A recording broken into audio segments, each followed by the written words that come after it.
और वो बड़ी खबर यह है, सुप्रीम कोर्ट ने एक नेशनल टास्क फोर्स बनाने का आदेश दे दिया है। सुप्रीम कोर्ट का एक बहुत बड़ा फैसला है ये।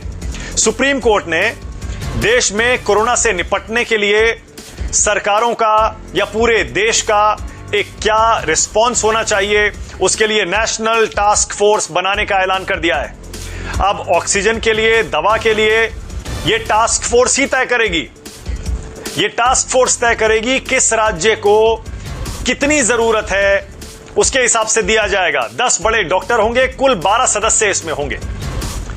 10 बड़े डॉक्टर इस टास्क फोर्स में होंगे, 2 और लोग होंगे। 12 लोगों की यह टास्क फोर्स सुप्रीम कोर्ट ने बना दी है।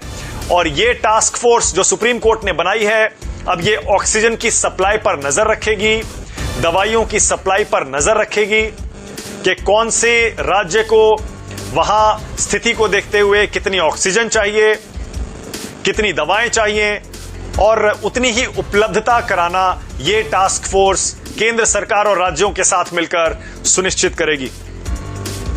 आप इससे खुश हैं क्या राजीव रंजन, इस टास्क फोर्स से?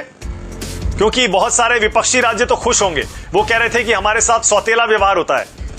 आप तो एनडीए के हैं। अच्छा, एक सेकंड राजीव रंजन रुकिएगा, एक सेकंड रुकिएगा, जरा इस सुप्रीम कोर्ट के इस बड़े फैसले पर और जानकारी ले लेते हैं। प्रभाकर मिश्रा मेरे सहयोगी जुड़ गए हैं। प्रभाकर, क्या खबर है, क्या होगी ये टास्क फोर्स और क्या करेगी, कैसे काम करेगी?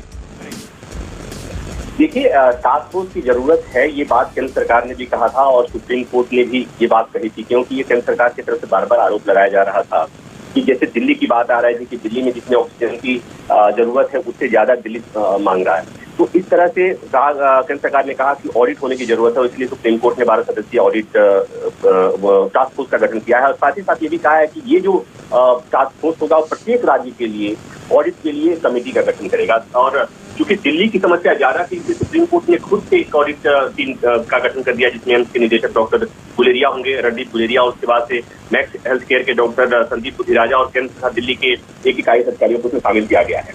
और साथ ही साथ ये भी कहा गया है, उसमें साफ तौर पर है कि ऑक्सीजन को लेकर जो कमी है, उस कमी को पूरा करने की जिम्मेवारी केवल केंद्र की नहीं है, इसमें राज्य सरकारों को भी सहयोग किए जाने की जरूरत है।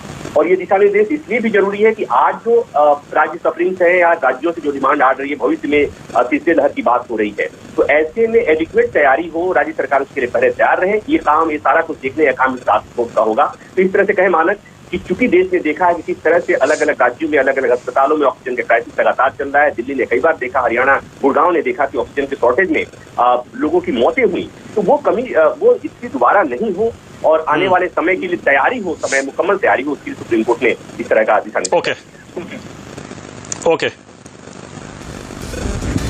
ओके, बहुत शुक्रिया।